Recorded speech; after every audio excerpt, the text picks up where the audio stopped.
नमस्कार दोस्तों। कुछ दिनों से क्लासेस ऑफ थी। वजह आपको पता ही है कि हम लगातार आपके लिए नोट्स तैयार कर रहे थे। फर्स्ट पेपर के लिए भी, सेकंड पेपर के तो तैयार हैं, मैथ्स वाले प्रैक्टिस सेट आपके लिए तैयार हैं, और फर्स्ट पेपर के भी नोट्स हमने राजस्थान जीके से रिलेटेड सारे नोट्स तैयार कर दिए हैं, जिसके अंदर राजस्थान का जियोग्राफी आपका हो गया, हिस्ट्री, कल्चर, पॉलिटी, और ये सारे सिलेबस के अकॉर्डिंग है। आपको एक एक चीज सिलेबस के अकॉर्डिंग दी गई है। बहुत सारी बुकों में पता नहीं क्या क्या चीजें दे रखी हैं जो आपके सिलेबस के अंदर है ही नहीं, लेकिन फिर भी पूरा मैटर ठूस रखा है। वजह क्या है? वो सिर्फ एक ही कंपटीशन की तैयारी है, बाकी गत्ते हैं।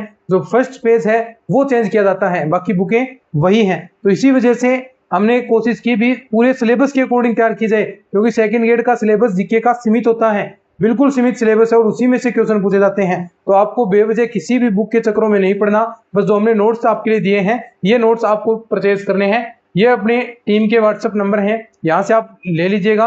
प्राइस सिर्फ 151 रुपए है इनकी, और साथ में सेकंड ग्रेड मैथ के भी नोट्स मिल रहे हैं, प्लस प्रैक्टिस सेट भी आपको दिए जा रहे हैं। ये तीनों एक साथ लेंगे, नोट्स और प्रैक्टिस सेट, तो ये सिर्फ 351 रुपए के हैं। तो यानी सारी चीजें आपको लगभग 500 रुपए के आसपास सारी चीजें आपको, पूरा मैटर आपको मिल रहा है। तो आराम से पढ़िए, आराम से चीजों को समझते हुए याद कीजिए। तो चलिए अब हम स्टार्ट करते हैं अपनी क्लासेस को।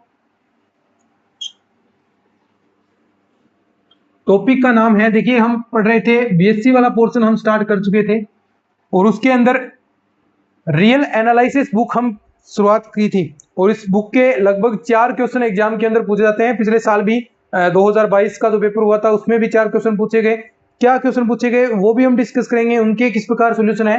और बहुत आसान बुक है ये, आराम से ये चारों क्वेश्चन आप सही कर सकते हैं अगर थोड़ा बहुत भी आप कंसंट्रेट क्लासेस को अच्छे से तरीके से देखते हैं। तो पिछले 10-11 क्लासेस अपनी हुई हैं वो आपने अच्छे से देखी हैं। अब अपनी और क्लासेस होंगी 10-11 क्लासेस, तो उसके बाद ये अपनी बुक कंप्लीट हो जाएगी। और सिलेबस आराम से हम पूरा कंप्लीट सिलेबस कर लेंगे, क्योंकि अभी तक वैकेंसी की भी अनाउंसमेंट नहीं हुई है, और वैसे भी हम पूरा सिलेबस यूट्यूब पर करवा भी चुके हैं। तो और भी अच्छे तरीके से हम सिलेबस करेंगे, तो किसी को टेंशन लेने की जरूरत नहीं है। किसी प्रकार का कोर्स भी आपको किसी भी कोचिंग का लेने की जरूरत नहीं पड़ेगी।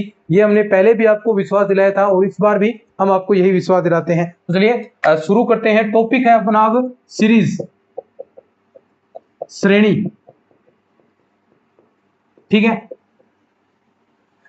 हमने सीक्वेंस के बारे में बात कर ली भी, अनुक्रम क्या होता है। उससे पहले भी हमने बहुत सारे चीजों के बारे में बात की थी। वहां से क्षेत्र, अभिगणित क्षेत्र क्या होता है, क्रमिक क्षेत्र क्या होता है, वहां से क्वेश्चन कई बार पूछा जाता है। पिछले साल तो नहीं पूछा गया, पिछले साल तो सारे जो सीरीज ऐसे क्वेश्चन पूछे गए। आपके अभिसारी अपसारी वहां से क्वेश्चन पूछे गए, कौन सी सीरीज अभिसारी है कौन सी अपसारी है, इस प्रकार के क्वेश्चन पूछे गए। पिछले साल ऐसा क्वेश्चन नहीं पूछा गया, लेकिन वहां से क्वेश्चन पूछा जाता है कर्मी क्षेत्र से। विक्रमी क्षेत्र कौन सा है, 2-3 क्वेश्चन वहां बनते हैं। अब वही थ्योरेटिकल रूप से है, तो वो चीजें याद कर लेंगे तो क्वेश्चन वहां से आपका सही हो जाएगा। ठीक है, तो सीरीज क्या होती है, सबसे पहले हम बात करते हैं श्रेणी।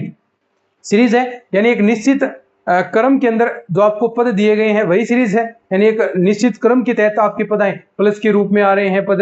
इस प्रकार कोई सीरीज है तो एक निश्चित क्रम से चलेगी, 1 2 3 4, ये इस प्रकार एक क्रम चल गया।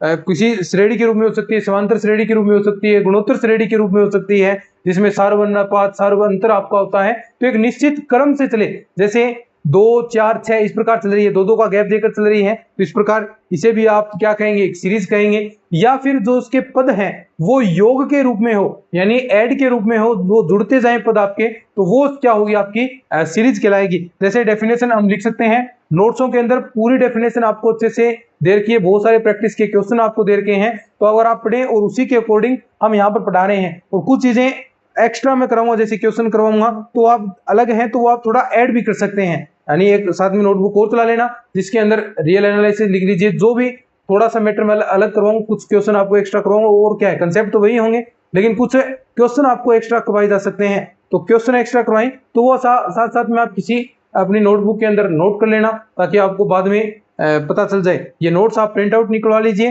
अपने सामने जब भी क्लास लें तो आपके सामने ये नोट्स ओपन हो, आराम से आप पढ़ते रहें। तो सीरीज आप लिख सकते हैं। श्रेणी क्या कहलाएगी, इसने 1-2 क्वेश्चन निश्चित रूप से पूछे जाते हैं भी, 1 या 2 क्वेश्चन कन्फर्म पूछे जाएंगे, हमेशा पूछे जाते हैं। तो श्रेणी क्या होगी कि निश्चित क्रम के पदों की श्रृंखला, निश्चित क्रम के पदों की श्रृंखला, श्रृंखला को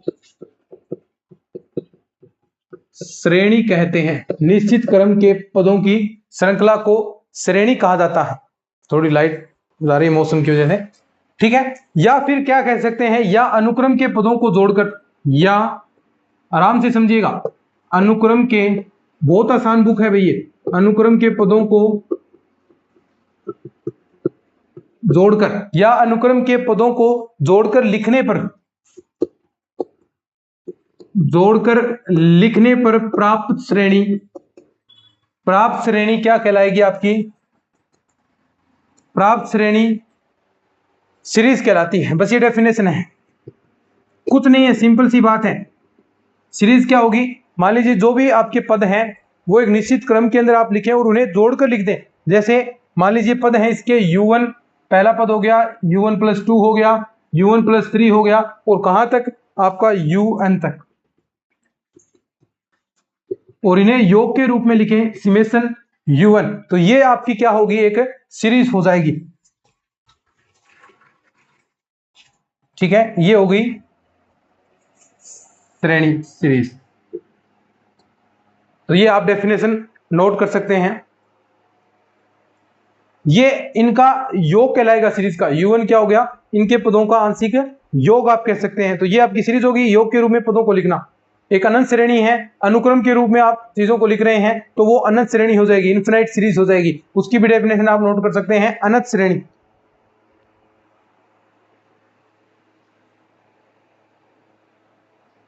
ठीक है, अनंत श्रेणी को आप किस प्रकार व्यक्त करेंगे? बस आपको ज्यादा चिंता नहीं करनी, समेशन n बराबर n से इन्फिनिटिव u1 समेशन, ये आपकी अनंत श्रेणी हो जाएगी। इसे आप u1 द्वारा भी व्यक्त कर सकते हैं। ये क्या है? अनंत श्रेणी, इनफाइनाइट सीरीज,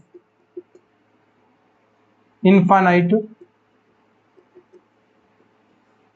बहुत आसान सी सिंपल सी बातें हैं, तो कोई खास बात इसके अंदर नहीं है, बस इसे ही सीरीज कहेंगे। सीरीज आप समझ गए होगे अच्छे से। इसकी सीरीज किसे कहते हैं? भी सीरीज क्या कहेंगे? भी जो आपके पद हैं वो एक निश्चित क्रम के अंदर लिखे गए हों, कोई भी निश्चित क्रम के अंदर पद लिखे गए हैं, या फिर उन्हें आप योग के रूप में लिखें, तो वो आपकी क्या कहलाएगी? सीरीज कहलाएगी, श्रृंखला कहलाएगी। इसे आप कह सकते हैं, इसे इन अनंत श्रेणी भी आप कहेंगे। भी समेशन u1 n बराबर 1 से इन्फिनिटिव तक आप लगाएं तो अनंत श्रेणी कहा जाता है। अब जो ये सीरीज है आपकी, एक तो परिमित श्रेणी होगी, एक आपकी अपरिमित श्रेणी होगी।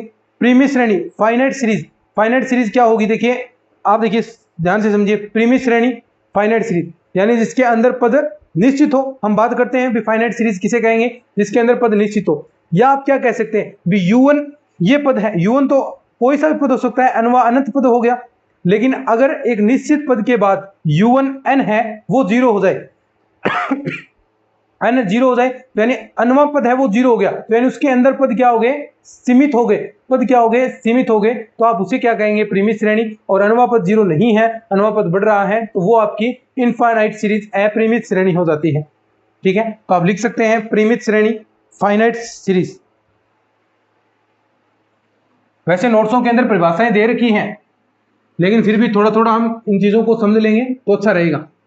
तो मैं ज्यादा थ्योरी पर जोर नहीं दे रहा हूं, हम जो क्वेश्चन एग्जाम के अंदर आते हैं उन पर ज्यादा जोर देने वाले हैं। वो चीजें हमारे लिए बहुत महत्वपूर्ण है। और जो मैं आपको स्टेटमेंट बताऊं, जो मैं आपको प्रमेय बताऊं, जो थ्योरम आपको मैं बताऊं, वो आप अच्छे से कंठस्थ कर लीजिएगा। उन चीजों को बार बार, उन चीजों को याद कीजिए। बार बार चीजें याद करेंगे तो आपको चीजें ऑटोमेटिक याद हो जाएंगी। बार बार उनको बोलिए, जो थ्योरम में आपको स्टेटमेंट बताए जा रहे हैं उनको बार बार याद करने का प्रयास कीजिए, तो एक एक चीज आपको अच्छे से याद हो जाएगी। फाइनाइट सीरीज, अभी मैंने बात की भी फाइनाइट सीरीज, परिमित श्रेणी क्या होती है? परिमित श्रेणी क्या होगी?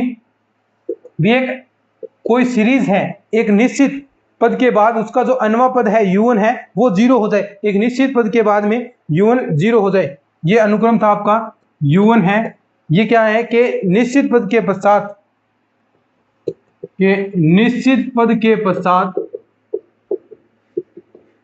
भी कोई निश्चित पद है, पांचवा पद हो गया, छठा हो गया, उसके बाद सारे पद क्या हो जाए? 0 हो जाए। ठीक है, पश्चात सभी पद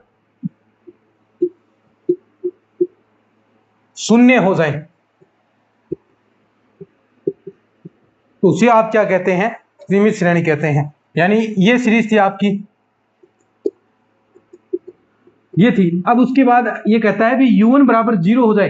अब u1 अनवा पद, ये तो अनंत पद हो गए, बहुत सारे पद हो गए, तो अनवा पद आपका 0 हो जाए तो यानी इसके अंदर पद क्या है, निश्चित। एक निश्चित पद के बाद पद 0 हो रहे हैं तो एक निश्चित आपकी श्रेणी हो जाएगी। ठीक है, एक मिनट भी, लाइट आज थोड़ी सी डिस्टर्ब कर रही है अपन को।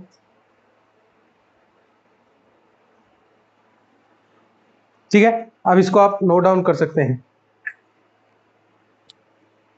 तो ये सीरीज क्या होगी, परिमित श्रेणी कहलाती है। आगे आती है आपकी एकांतर श्रेणी, अल्टरनेटिंग सीरीज। सीरीज समझ में आ गया क्या, सीरीज किसे कहते हैं, सीरीज पता चल गया। सीरीज क्या है भी, कोई निश्चित क्रम के अंदर पदों को लिखना, सीरीज हो गई। उसके बाद परिमित श्रेणी हमने बात की, परिमित श्रेणी भी एक निश्चित पद के बाद जो अनवा पद है वो 0 हो जाए, बस सीधी सी बात है, सिंपल सी बात है, कोई दिक्कत बात है ही नहीं इसके अंदर।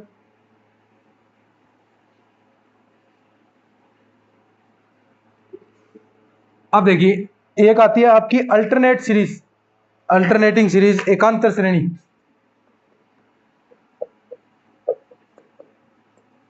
एकांतर श्रेणी, अल्टरनेटिंग सीरीज, एकांतर श्रेणी। एकांतर श्रेणी होती है भी एकांतर पद छोड़कर, यानी एक पद छोड़कर दूसरा पद धनात्मक ऋणात्मक हो, ऐसे एक पद धनात्मक हो या दूसरा ऋणात्मक, फिर धनात्मक, फिर ऋणात्मक, फिर धनात्मक, फिर ऋणात्मक, इस प्रकार पद दिए गए हों, एकांतर रूप से धनात्मक ऋणात्मक पद दिए हों।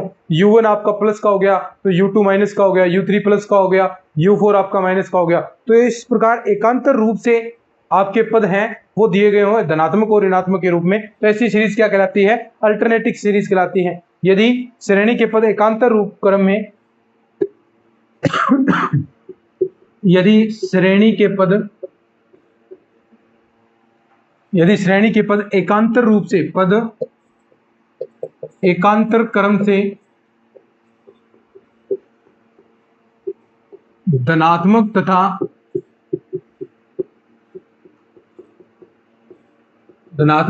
ऋणात्मक हो, एकांतर रूप से श्रेणी के पद धनात्मक और ऋणात्मक हो, तो उसे आप क्या कहेंगे, अल्टरनेट सीरीज या एकांतर श्रेणी कहलाती है। जैसे इस प्रकार हम बात करें देख लीजिए, -1 की पावर n अगर हम करते हैं n-1 और u1। अब देखो ये आपकी सीरीज है कोई, इसे आप श्रेणी मान लीजिए, ठीक है, ये आपकी श्रेणी हो गई कोई, इस रूप में है ये श्रेणी एकांतर रूप से, और समेशन इनका दे दिया अभी योग के रूप में। तो देखिए इसमें अगर आप n बराबर 1 रखते हैं, n बराबर 2 रखेंगे तो ये क्या हो गए, देखिए ये प्लस माइनस इस रूप में आपके पद चलते जाएंगे। भी u1 है आपका प्लस का चलेगा, फिर u2 माइनस का चलेगा, फिर u3 प्लस का चलेगा, फिर u4 माइनस का चलेगा, तो इस प्रकार u5 प्लस का चलेगा। तो इस प्रकार ये पद आपके चलते जाएंगे एकांतर रूप से, एक पद धनात्मक, दूसरा पद ऋणात्मक, तीसरा पद धनात्मक, चौथा पद ऋणात्मक। तो ऐसी सीरीज क्या कहलाती है, अल्टरनेट सीरीज कहलाती है, एकांतर श्रेणी कहलाती है। इसे क्या कहेंगे, एकांतर श्रेणी। ठीक है, इंपॉर्टेंट डेफिनेशन कई बार पूछ ली जाती है, निम्न में से एकांतर श्रेणी कौन सी होती है। वैसे क्वेश्चन सिंपल हो गया, लेकिन कई बार स्टेटमेंट जो वाले क्वेश्चन आते हैं, कई बार स्टेटमेंट के क्वेश्चन हो जाते हैं, निम्न में से एकांतर श्रेणी के लिए सत्य है, निम्न में से सीरीज के लिए सत्य है। तो इस प्रकार के क्वेश्चनों में ये स्टेटमेंट आपको दे देगा। वैसे क्वेश्चन नहीं पूछे जाते, यहाँ से क्वेश्चन पूछे जाएंगे, वो मैं अभी आपको बता दूंगा कहाँ से पूछे जाएंगे। जो अभिसारी है, अपसारी है, वे अभिसारी सीरीज कौन सी होगी, निम्न में से ये सीरीज का कौन सा प्रकार है, अभिसारी है, अपसारी है, दोलायमान है, इस प्रकार क्वेश्चन पूछे जाते हैं। तो वो हम धीरे धीरे हम पढ़ने वाले हैं आगे। ठीक है, अब जो ये आपकी सीरीज है वो 3 प्रकार की होती है। तो हमने बात कर ली सीरीज के बारे में, हमने बात कर ली परिमित सीरीज क्या होती है, हमने बात कर ली एकांतर सीरीज क्या होती है। अब इस सीरीज के प्रकार कितने होंगे, तो सीरीज के प्रकार कौन से होते हैं, वही जो हम पहले अनुक्रम के बारे में बात करे थे, अभिसारी अनुक्रम, अपसारी अनुक्रम, दोलायमान अनुक्रम, वही चीजें यहाँ हैं। क्या अभिसारी सीरीज हो जाएगी, डाइवर्जेंस, कन्वर्जेंस और ये एक दोलायमान, ये 3, तो ये 3 होते हैं, अभिसारी, अपसारी, दोलायमान, ये 3 प्रकार के होते हैं सीरीज के। और क्वेश्चन आपके लगभग यहीं से ही पूछे जाएंगे। अब आगे बहुत सारे टेस्ट आएंगे आपके, रेशियो टेस्ट आएगा आपका, डी अलम्बर्ट टेस्ट आएगा, तो इस प्रकार बहुत सारे आपके टेस्ट आने वाले हैं। u अपॉन v के रूप में आपको लिखना पड़ेगा। तो इस प्रकार हम बात करेंगे, बहुत सारी चीजें आपको देखने को मिलेगी। तो चलिए अब हम बात करते हैं भी सीरीज कितने प्रकार की होती है, श्रेणी के प्रकार, और फिर उनके बारे में हम बात करेंगे। चीजें समझ में तो आ रही है ना, जो हम पढ़ रहे हैं वो चीजें समझ में आपको आनी चाहिए। सीरीज के प्रकार, कितने प्रकार की है सीरीज, अभी मैंने बताया कितने, 3 प्रकार। कौन सा, अभिसारी, दूसरा कौन सा, अपसारी,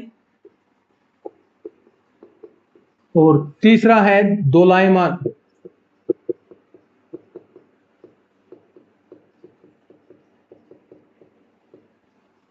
कन्वर्जेंस, डाइवर्जेंस और ऑक्सीलेशन। ठीक है, अभिसारी, कन्वर्जेंस। अभिसारी श्रेणी किसे कहेंगे, ठीक है, पहले आपको मैं समझाता हूं भी क्या होती है। भी अभिसारी सीरीज होगी, आप एसन यानी जो सीरीज दे रखी है उसका योग निकालते हैं। ठीक है, कोई सीरीज दी उसका योग निकाल लिया और उसमें आप limit n tends to infinitive करें, तो वो अगर एक फाइनाइट राशि आए, परिमित राशि,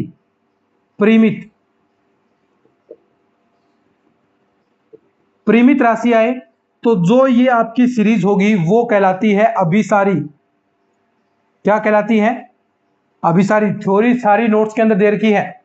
अभिसारी सीरीज किसे कहेंगे, समझने का प्रयास कीजिए कि अगर आप एसएन निकाल रहे हैं, एसएन क्या हो गया, सीरीज का योग आप निकाल रहे हैं, पदों का योग आप निकाल रहे हैं, और पदों का योग आप निकाल रहे हैं, वो अगर एक उसमें limit n tends to infinitive, अनंत की ओर अगर सर करें आप उनको, तो जो वैल्यू आए वो परिमित राशि आए, परिमित मान दे, तो आप उसे क्या कहेंगे कि वो सीरीज आपकी अभिसारी है। लेकिन अपसारी होगी कि अगर आप limit n tends to infinitive निकालें एसएन में, और वो आपकी इन्फिनिटिव या फिर माइनस इन्फिनिटिव आए, इन्फिनिटिव या फिर माइनस इन्फिनिटिव आए, तो ऐसी सीरीज आपकी क्या कहलाती है, अपसारी श्रेणी।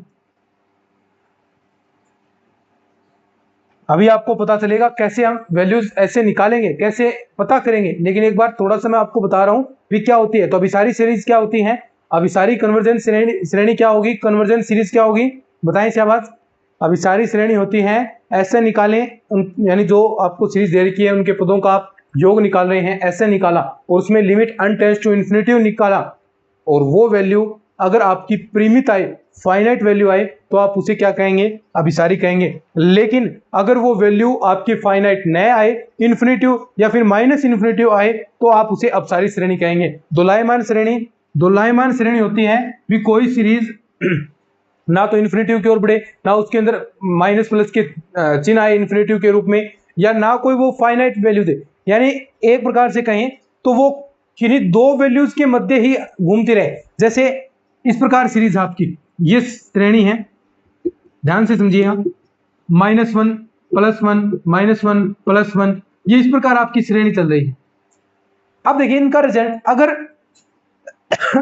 n की वैल्यू सम ले, यानी n बराबर 2 लिया, तो वैल्यू क्या आएगी, ध्यान से देखिए, 0 कब, n जब हम सम ले रहे हैं, और यहां पर देखिए n हम सम ले रहे हैं, और विषम लेंगे तब क्या आएगा, 1 आएगा। n कब, जब विषम ले रहे हैं, यानी आप 1 -1 ऐसे कर लीजिए, 1 -1 +1 -1, ठीक है।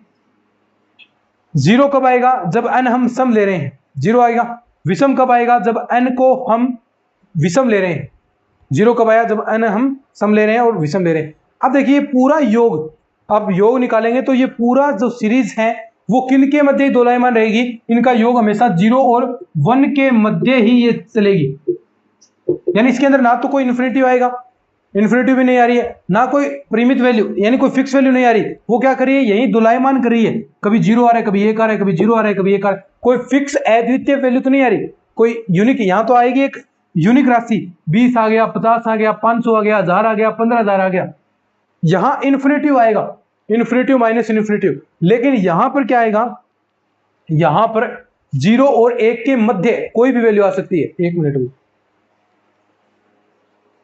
थोड़ा सा वही,